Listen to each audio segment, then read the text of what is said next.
రక్షణ ఎవరికి ఇస్తాడు ఆయన? ఎవరికి పెడితే వాళ్ళకి ఇవ్వడు. ఎవరైతే రక్షణ కావాలి అని కోరుకుంటారో వాళ్ళకే రక్షణ ఇస్తాడు. వాక్యం ఈ విధంగా సెలవిస్తుంది. కీర్తన గ్రంథము 12వ కీర్తన 5వ వచనం, రక్షణను కోరుకున్న వారికి నేను రక్షణ కలుగు చేసేదను అని యెహోవా సెలవిచ్చుచున్నాడు. ఈరోజు రక్షణ ఎవరు కోరుకుంటున్నారు? నాకు మంచి అందమైన భార్య కావాలని కోరుకుంటున్నారు. నాకు మంచి వ్యాపారం చేసే భర్త కావాలని కోరుకుంటున్నారు. నాకు మంచి ఉద్యోగం చేసే భర్త కావాలని కోరుకుంటున్నారు. నాకు మంచి అందమైన పిల్లలు పుట్టాలని కోరుకుంటున్నారు.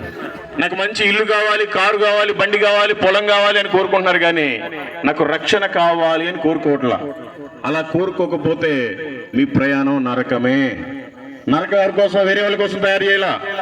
ఎవరైతే రక్షణ కోరుకోవట్లేదో, ఎవరైతే రక్షణలో లేరో వాళ్ళ కోసం మాత్రమే నరకం తయారు చేయబడింది. కాబట్టి మీరంతా రక్షణలో ఉండాలనేది దేవుని ప్రేమ, దేవుని పిలుపు. వాక్యం ఈ విధంగా సెలవిస్తుంది. 1 యోహాను 1వ అధ్యాయం 7వ వచనం, యేసు రక్తము ప్రతి పాపము నుండి మనలను పవిత్రులుగా చేయును. దేవుని వాక్యం ఈ విధంగా కేకలు పెడుతుంది. యేసు రక్తంలోనే మన పాపాలన్నీ పోతాయి, ప్రతి పాపాన్ని ఆయన కడిగి పరిశుద్ధపరుస్తాడు అని. కానీ మానవులు ఏమనుకుంటున్నారంటే, పర్లేదులే, మేము బ్రతికిన కాడికి చాలే, మాకు ఈ జీవితమే చాలే, మేమేమి పాపం చేయట్లేదులే అనుకుని పాపంలోనే జీవిస్తున్నారు. పాపంలో జీవిస్తే ఏమవుతుంది? దేవుని వాక్యం ఈ విధంగా సెలవిస్తుంది. రోమిలికి రాసిన పత్రిక 6వ అధ్యాయం 23వ వచనం, ఏలయనగా పాపము వలన వచ్చు జీతం మరణము. మనం కనుక పాపాన్ని విడిచిపెట్టి పరిశుద్ధతలోనికి రాకపోతే మన ప్రయాణం మరణం అంట. మరణం అంటే అక్కడ ఏముంటది మీకు తెలుసు, భయంకరమైన నరకం, అగ్ని ఆరదు, పురుగు చావదు. కాబట్టి మనమంతా పాపాన్ని వదిలిపెట్టాలి. ఎందుకంటే దేవుడు మనం పాపులమై ఉండగానే మన కోసం ఆయన భూమి ఎందుకు వచ్చాడు? ఎందుకు వచ్చాడు? వాక్యం ఈ విధంగా సెలవిస్తుంది.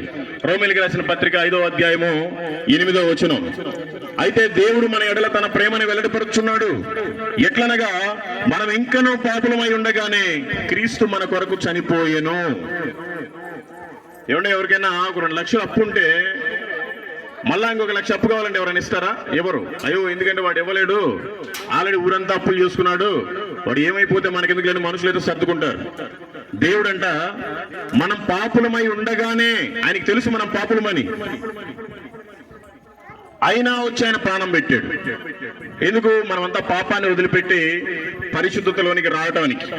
కాబట్టి మనమంతా కూడా పరిశుద్ధతలోనికి రావాలి.